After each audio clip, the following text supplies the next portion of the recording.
Pengabaian terhadap pelaut dapat dikatakan demikian bila pemilik kapal menarik diri dari tanggung jawab terhadap awak kapal untuk memenuhi kewajiban-kewajibannya. Dalam pembakuan MLCH 2.5.2 paragraf 2 menyatakan, pelaut dapat dikatakan telah diabaikan di mana dalam pelanggaran dari ketentuan-ketentuan dari konvensi ini atau persyaratan-persyaratan perjanjian kerja pelaut, pemilik kapal telah a. gagal menutupi pembiayaan repatriasi pelaut, atau b. meninggalkan pelaut tanpa fasilitas dukungan yang memadai dan dibutuhkan, atau c. memutus ikatan dengan pelaut termasuk kegagalan membayarkan upah sesuai kontrak untuk periode paling tidak 2 bulan. Definisi yang sama bisa ditemukan dalam acuan resolusi 930 IMO. Namun, beban kekuatan hukum lebih ada pada MLC 2006, di mana sudah berlaku dan diberlakukan. Dalam MLC juga menempatkan kewajiban kepada penguasa kebijakan pelabuhan, Port State Control, untuk beraksi, bila diperlukan.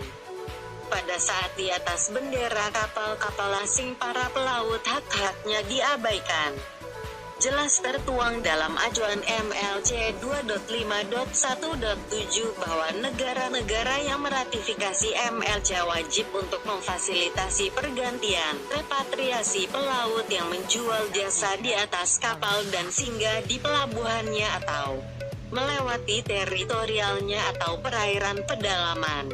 Dan dalam acuan nomor 2.5.1.8, negara-negara yang meratifikasi tidak boleh menolak atas hak repatriasi bagi pelaut hanya dikarenakan ketidakmampuan finansial dari pemilik kapal atau ketidakmauan untuk mengganti pelaut.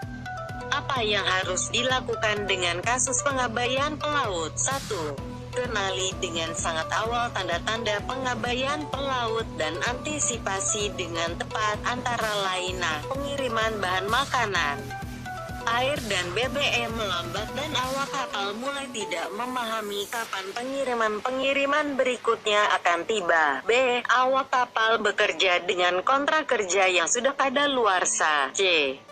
Awak kapal tidak dibayar. D. Pemilik kapal tidak melunasi kebutuhan awak kapal atau pelayanan-pelayanan terkait lainnya. 2. Bila pelaut diabaikan, penguasa pelabuhan setempat, negara bendera kapal, kedutaan harus diberikan berita akan situasi yang ada. Ditambahkan, akan sangat berharga kontak dengan inspektor ITF setempat atau perwakilan serikat pekerja dan organisasi pendukung kesejahteraan setempat. 3. Bila pelaut menginginkan kepulangan, belum dibayar upah atau butuh makanan, tempat tinggal, air minum dan lain-lain, mereka harus mencari untuk aktivasi sistem jaminan finansial dengan menghubungi penanggung jaminan finansial yang teridentifikasi yang ada pada sertifikat atau dokumen yang ditempel pada kapal. Dapat ditunjuk satu pelaut yang mewakili untuk melakukan kontak dengan pihak penjamin keamanan finansial dengan mengatasnamakan seluruh pelaut di atas kapal. 4. Bila kapal tidak terlindungi MLC, pelaut harus segera mencari bantuan dari Port State Control Officer setempat, inspektor ITF bila ada perwakilan serikat pekerja internasional setempat, atau agen penjamin kesejahteraan pelaut lainnya, termasuk perwakilan International Chamber of Shipping (ICS).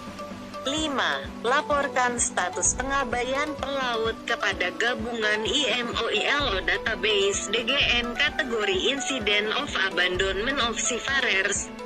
ICS dan ITF dapat membantu dengan proses pelaporan. 6. Bila pemilik kapal atau penanggungnya asuransi tidak juga menindaklanjuti, hal demikian harus diangkat kepada untuk perhatian pihak bendera kapal sebagai langkah awal. Agen-agen internasional terkait di atas juga dapat membantu. 7. Bila pertolongan darurat diperlukan, dan mengalami jalan buntu akan pertolongan lain, Hubungi organisasi independen penunjang kesejahteraan pekerja yang tepat SPT World Federation Trade Union (WFTU) atau ITF untuk menjajaki kemungkinan mendapatkan bantuan darurat dari dana darurat pelaut. 8. Hubungi Seafarer Health at www.seafarerhealth.org. Salam Bahari Kapten Yono Siono.